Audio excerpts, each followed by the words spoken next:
Alright, what's good, y'all, man? We are back and giving another video, man. Today, I'm going to break down both of these fire game ones that we got from the Warriors versus the Grizzlies and the Boston Celtics versus the Bucks. First off, we're going to start off with the Bucks versus the Celtics.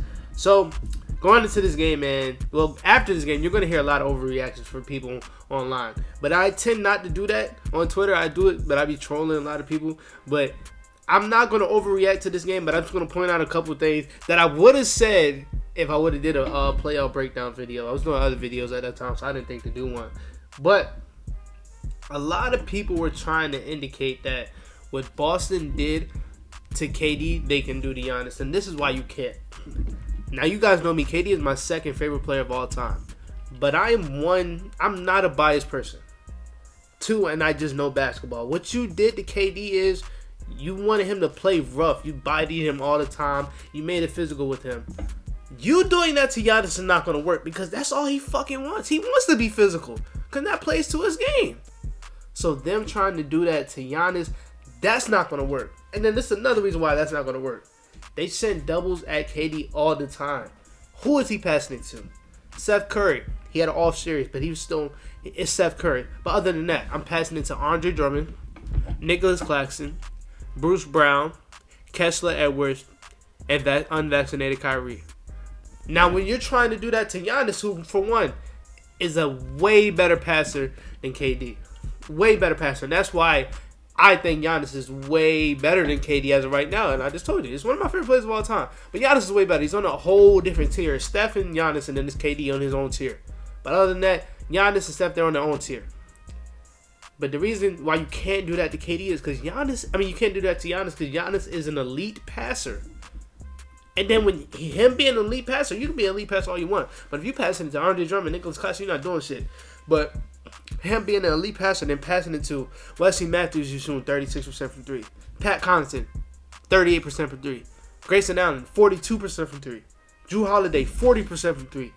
Brook Lopez, 36% from 3. Bobby Portis, 38% from 3. Like him passing it to those, that's why they won today. Him passing it to the other guys, the other snipers, and this is why they built a perfect team, and that's why I can't see a team beating them in 7, because you could say, oh, we just going to put a wall around Giannis. All right, that shit, it's not 2019, my boy. He's not passing it to fucking Eric Bledsoe. He's not doing that. He's passing it to 6 people that shoot above 36% from 3.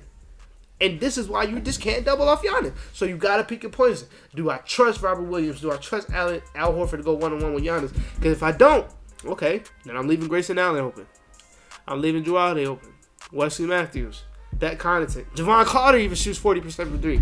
Like, that you cannot do. Now, talking about the Celtics themselves, first of all, I want to give it a shout-out to Bobby Portis, Grayson Allen, and Drew, especially Drew. Drew, and another one, Javon Carter is a little Drew Holiday. Not as far as scoring-wise, but defensive-wise, I've seen him get switched on to Jason Tatum, and he locked.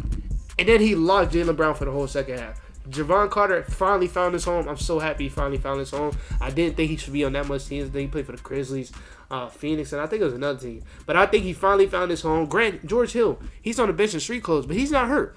But Mike Budenholzer just trusts Javon Carter over him, and I love that for him. But going on to the other side, man, I don't expect them to miss that much shots. They shot 49 threes. Now, I talked to a Celtics fan on Twitter. I was like, yo, do y'all usually shoot that much threes? Because I can't watch every team, every game. But I was like, do y'all usually shoot that much threes? And he was like, no. And I'm like, yeah, it's kind of telling, bro. 49 threes? 50, actually. Ended up with 50. What do you want? Going 18 for 50 from 3 when the other team's going 12 for 34? Like, I don't know what they were trying to do today. It was a lot of forced shots. But I also don't expect them to miss this much every single game. Jason Tatum got locked. He got locked. I'm not going to lie. He got locked. Wesley Matthews, Drew Holiday locked down. And Jason Tatum, stop crying, bro. Just stop. Play basketball, bro. This is playoffs, my nigga. But they view you as one of them ones now. So you're not going to get all the calls. So we're being physical with you. That's all they were trying to do this game, is be physical with him. You putting Drew Holiday on him, a person that literally nobody other than Giannis Antetokounmpo can back down in this league. It's going to be physical. So stop crying. Al Horford, he came out of hoop. Hopefully Marcus Smart is good. Marcus Smart went out with a shoulder injury. Then he went out with a leg injury. So hopefully he's good, because that's going to be huge. because they had to start paying Pritchard. Man, Drew Holiday fucking around averaged 30. Grant Williams was decent. Rob Williams, he looked like he was hurt too. But other than that, man, I still expect this to be a 6 or 7 game series, and I still got the Bucks. But man, and then people act like the Bucks are not an elite defense. They was a top 15 defense without Brook Lopez, and then you add Brook Lopez, they're number 1. In the last 2 months of the league, and last 2 months of the year, they're number 1. Like, it's chill. This chill. And then I'm looking at Giannis, man. Damn near had a triple-double in the first half. Ended up with a triple-double. You look at the shooting percentages, he shot terrible. But then he dominated with shooting terrible, and I haven't seen that in a long time. Dominated. Killed them.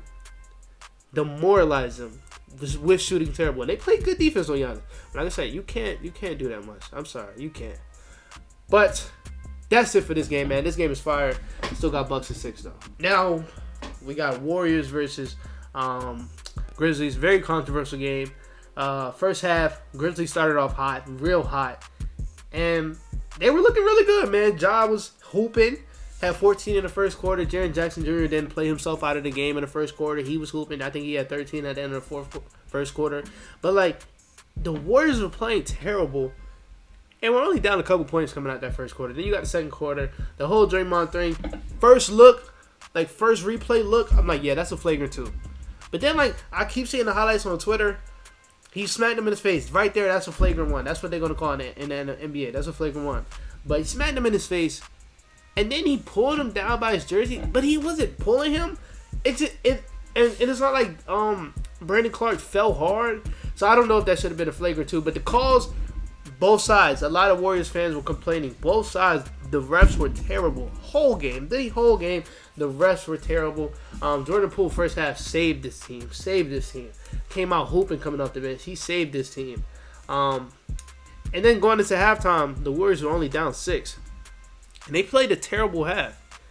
And the Grizzlies played a good half. And I posted on my Instagram. I'm like, on my Twitter. I'm like, the Grizzlies played a great half while the Warriors played a terrible half. Now, this game's going to be over because Klay Thompson is going to hit a huge 3. And it's going to quiet the whole stadium. Bro, how right was I, man? Going into the third quarter, they came out on fire. Steph Curry and 1-3 right off the bat. They tied it up real quick. And then Klay Thompson hit the 3. And then Gary Payton Jr., great defense. I forgot to talk about the N1 dunk he had. That shit was fire. But they played amazing. They was going after Ja Morant.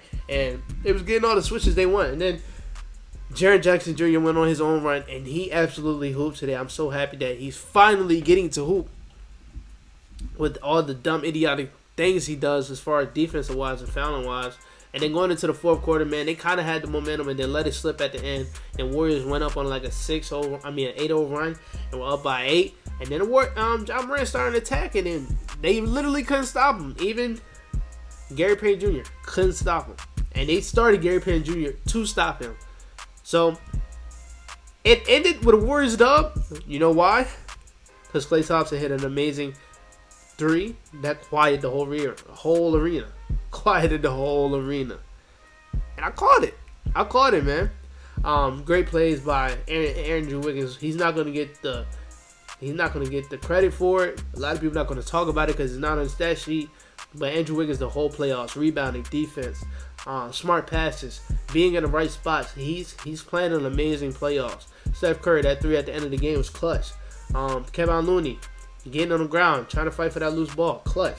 Like, the reason why I was like, the Grizzlies are not going to win this game. This is a veteran-led team. This is a championship DNA type team. They're not going to win. They're too young. A lot of forced threes at the end. That last play, great play by Taylor Jenkins, but also great play by Klay Thompson by going straight up and not even worrying about Brandon Clark because Ja Morant, he's already full steam. He's not going to fucking pass that ball. He's going to go up. So great play by Stan Vertical. And if I'm not mistaken, I think Gary Payton smacked that bitch off the glass. So great game by the Warriors. I got this series going 4-5. Grizzlies cool. Dylan Brooks, you suck, and I'm so happy that the world's saying that you suck because you talk too much shit. Brandon Clark. There's one thing I want to say before I'm done with this video. They get a vet that can just teach Jaren Jackson Jr. how to be smart and disciplined. I can't wait because you will have a front court of Brandon Clark and Jaren Jackson Jr. You don't need Steven Adams. Having that backcourt, having that front court, you have elite defensive wings, a great rebounder in Brandon Clark, and you would just be fire. You could switch everything. The defense would be better. And I just love that for them. I love that for them. One thing I got to say, and I might say it like later on, but I'm saying now. That was a weird sentence. But I let me know. Do y'all think Ja Morant is a real number one option? As of right now, for what you see, do you think he's a real number one option? I think it's... I don't want to sound disrespectful, but I think it's not easy to plan on Ja Morant. But if you have the personnel, it's easy to lock down Ja Morant. We seen the last series. They had the personnel from Anthony Edwards, Pat Bev, Jared Vanderbilt, Jaden McDaniels. You had the personnel. If you had the personnel, I think it's easy to stop him. This is why I was campaigning in the offseason. I was like, bro, the way Zion is, he keeps getting injured. Hopefully, B.I. just asked to leave. I was hoping they got Brandon Ingram in the trade. Not even the offseason, the trade deadline. And then in the offseason, I wanted them to get DeMar DeRozan so bad because I feel like he's a real closer.